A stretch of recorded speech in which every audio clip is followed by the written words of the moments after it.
Toya menika napa to? Pasti bermacam-macam jawaban. Lalu dikembangkan lagi bagaimanakah kualitas air dibandingkan seperti Pak Rumianto tadi, dibandingkan keadaan sekarang dengan keadaan dulu. Ini sudah menjadi bahan untuk lingkungan umat agar tersadari bahwa air begitu sudah gratis perubahan kualitas itu. Mereka pasti akan banyak cerita, lebih yang tua-tua akan cerita mengenai ada belik, ada sumber mata air dan sebagainya. Cerita-cerita yang dulu banyak kita jumpai. Ya, Bapak Ibu semuanya, ini sebagai wacana dari kegiatan Hari Air Sedunia ini yang akan kita ikuti di paroki. Ini nanti kedepannya seperti apa kan yang penting. Bukan lalu pasca selesai, Hari Air selesai tidak ada tabunya. Yang penting adalah tabu kelanjutan dari konteks Hari Air ini. Karena belum semua umat di paroki kita mungkin juga tahu kalau tanggal 22 Maret itu diperingati sebagai Hari Air.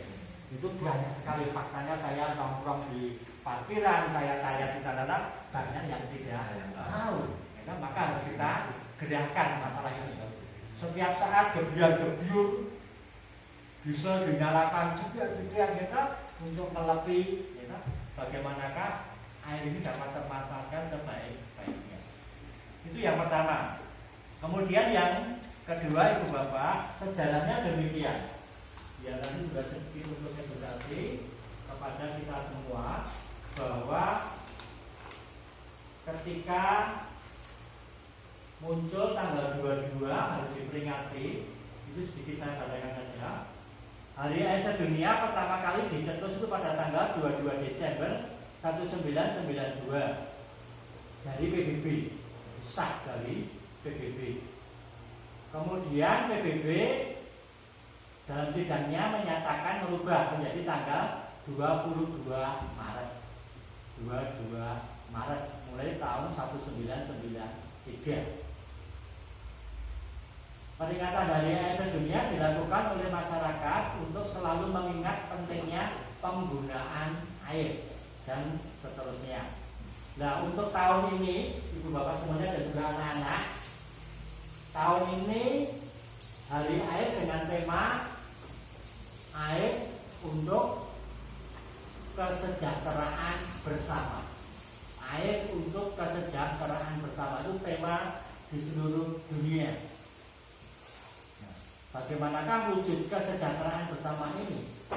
Bapak Ibu dapat menggunakan ilustrasi.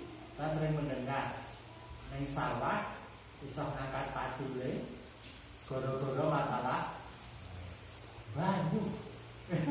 Dalam perebutan dulu belum ada diesel ya. Dulu belum ada diesel tapi dulu itu terjadi.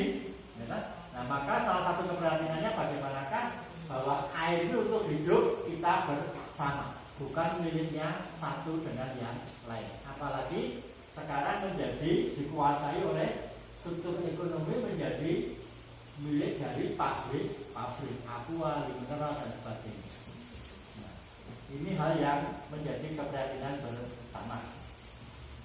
Lalu yang ketiga, Ibu Bapak semuanya, sekarang yang ketiga bundelanya kita akan masuk. Moga-moga nanti Mas Eko selaku kabit, lalu Pak Rumianto selaku panitia Paskah dapat memberikan kontribusi kepada umat di Paroki Jombor setelah kegiatan ini di tahun 2024 ini sampai akhir Desember.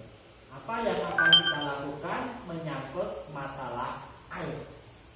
Apakah akan berhenti besok siang jam 12 atau akan ada sesuatu yang kita kumandangkan sampai tanggal 31 Desember 2024.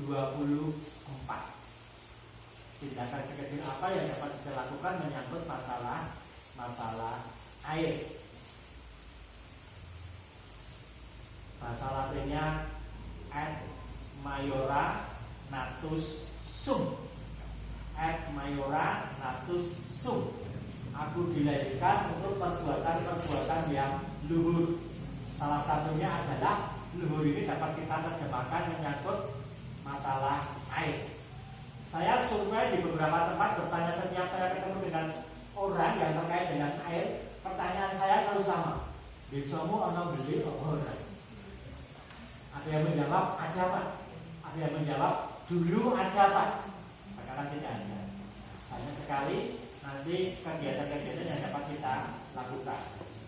Penutupnya di Indonesia menindaklanjuti dokumen ini, Indonesia melalui Kosmonagung KAJ Jakarta ada yang namanya LSI, Laudato Si Indonesia.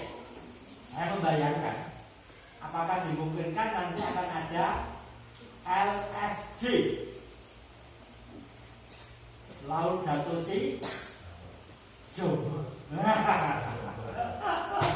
Taruh di Jombor punya gerakan sendiri, Laudato Si Jombor. Hal kecil-kecil yang dapat kita ikuti, ngerasai belik, menata air dan sebagainya. Demikian Ibu Bapak untuk edukasi kita yang dapat saya jelaskan. Moga-moga apa yang besok kita lakukan itu tidak bermain-main dengan air, tetapi ada dasar dokumen yang harus kita hidupi. Di samping nota-nota pastoral yang setiap tahun dikeluarkan oleh gereja. Itu kalau ada hal yang kurang saya minta maaf sebelum kita lanjutkan untuk agenda